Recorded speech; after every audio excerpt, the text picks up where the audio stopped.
January 20th, 2015, Lungu beats his closest rival, Hakainde Hichilema, in the presidential elections. He wins by a narrow margin, 27,757 votes, with just 32.36% of the registered voters participating.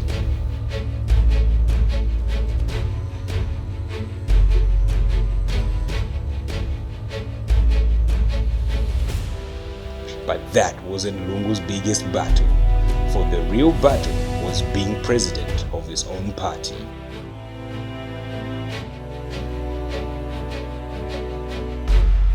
2011, the PF wins the general election and Lungu becomes the junior minister in the vice president's office.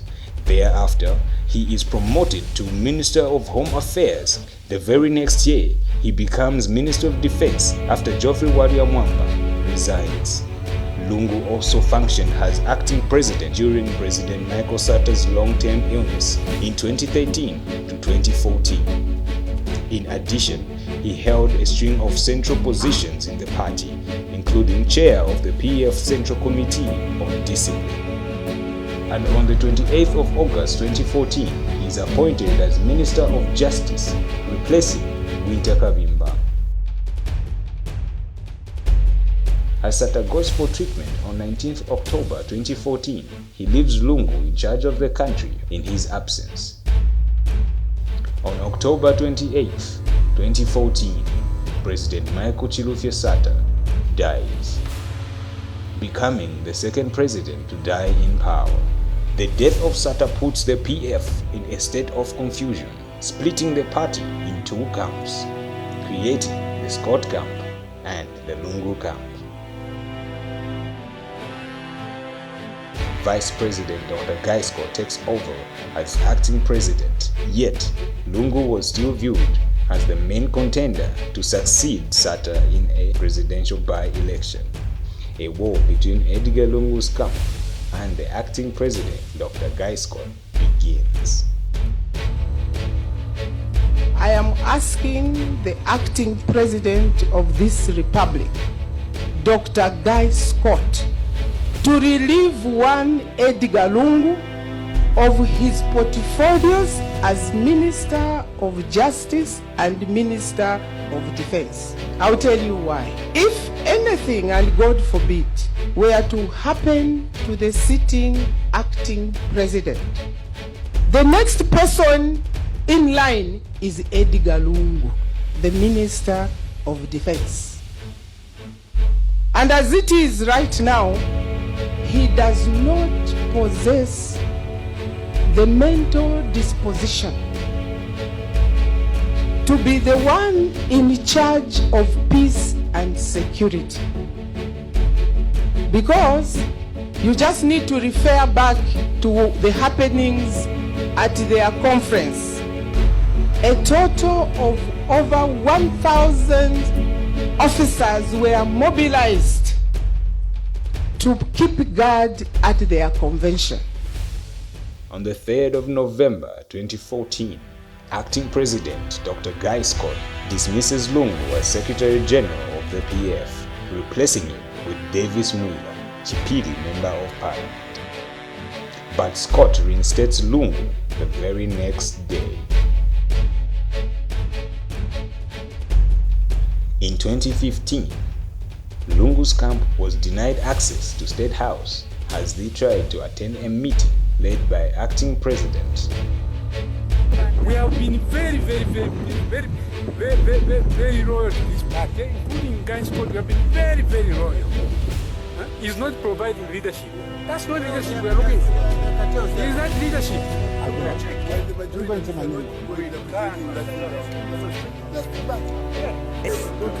See, we are already trying to bring divisions where they should not be.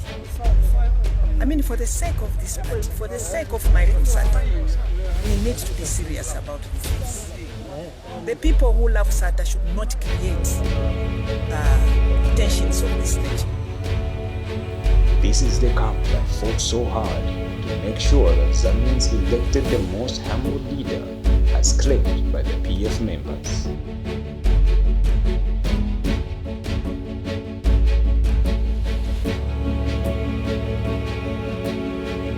PF National Chairperson Inonge Winnie receives a petition of 63 PF MPs and senior party members urging the adoption of PF Secretary General Edgar Lungu as the party candidate for the upcoming general elections.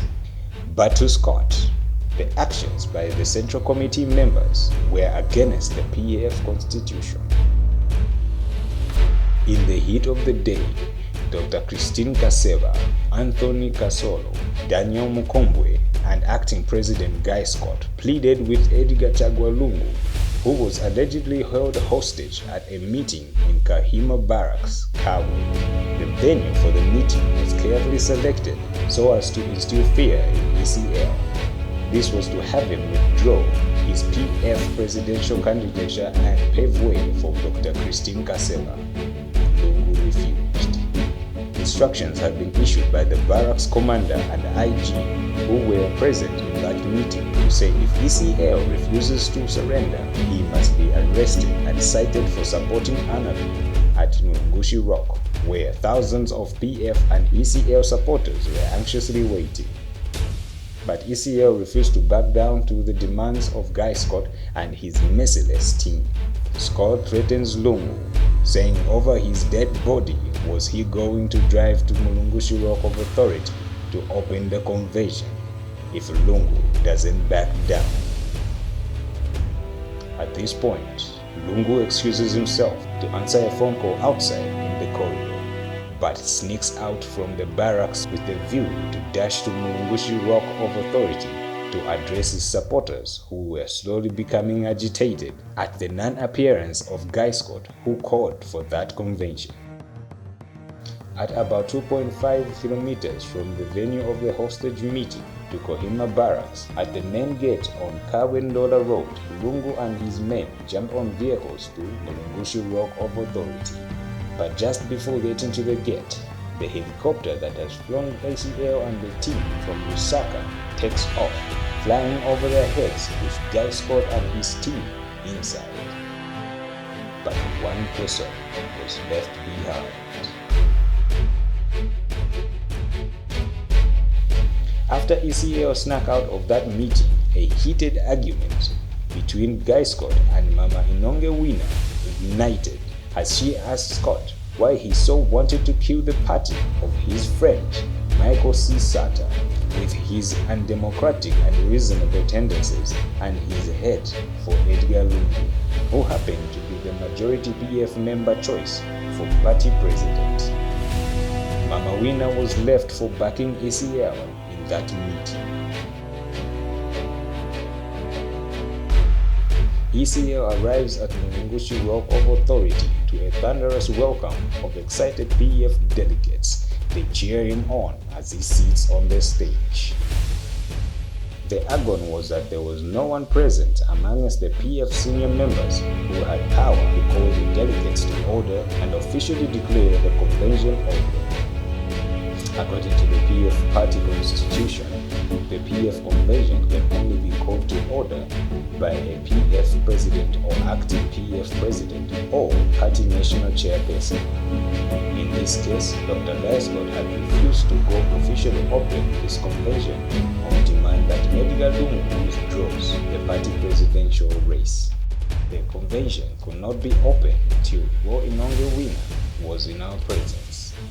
On 30th November, Lungu is elected as president of the Patriotic Front at the National Convention of the party held in Kavu, Zambia. It looks like the storm is over.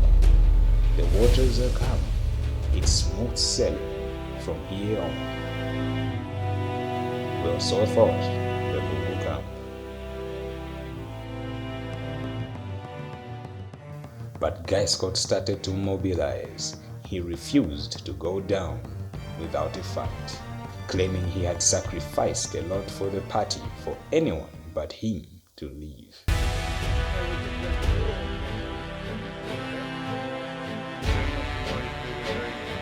So he calls for another convention to be held the very next day.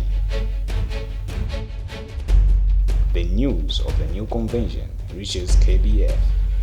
To stop this convention, KDF needs an injunction in which he works all night to prepare. He knocks on the door of the judge at 4 o'clock in the morning. By 5, he has him sign the papers. At exactly 10 minutes before 6, the injunction was delivered at President Lungu's house. The president then said the injunction had to reach Mulungushi to stop the convention. The injunction was no good, for one cannot serve an injunction on the president. Dr. Scott was amazed to learn that President Lungu's team was crawling into judges' offices at 04 a.m. to stop a legitimate convention. The convention takes place, and there Post-Sata is declared the winner.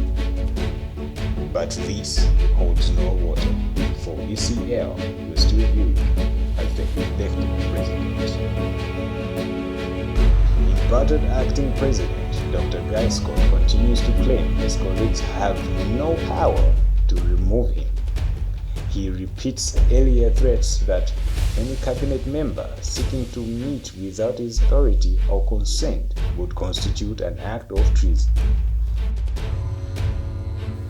Wednesday, 17th December 2014, 14 cabinet ministers out of 20 demand the resignation of Scott for acts that he has endangered the peace, security, and stability of the country with his provocative actions and continuous breach of law. They accused him of regularly consulting private individuals when making fundamental government decisions, disregarding established institutes and bodies such as Cabinet or the Party Central Committee. Many observers had acknowledged that Scott was likely working with forces opposite the candidature of PF President Edgar Lungu. Scott is also accused of planning the formation and support of the then newly established party, the Rainbow Party. The walls are coming down on Scott, but the fight is not over.